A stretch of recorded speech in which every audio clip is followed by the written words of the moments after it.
Binisita ni Senator Amy Marcos ang bayan ng Lingayen nito lamang Sabado.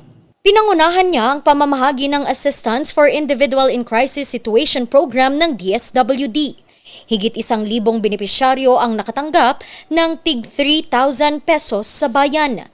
Ilan sa mga ito ay mga market vendors, tricycle drivers at solo parents na naapektuhan noong pandemya.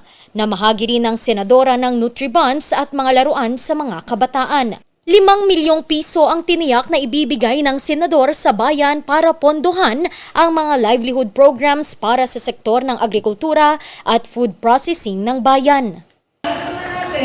Na napakahirap talaga ng dinanas natin. Itong dalawang kalahating taon, magtatasong taon na. At napakahirap. Narinig talaga sinabi sa Ilocano. Ang hirap-hirap ng buhay pagkatla ang ating mga matatanda, ang ating mga babies, takot na takot na magkasakit din sa COVID-19 na yan. Pagkatapos, lahat ng namamasada o arawan lang ng kinikita, wala namang kinikita kasi lockdown at lockdown pa.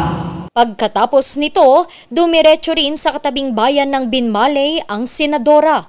Hatid rin nito ang payout ng nasabing programa ng DSWD sa 1,100 mga benepisyaryo. Randy Guzman para sa Luzon Headlines.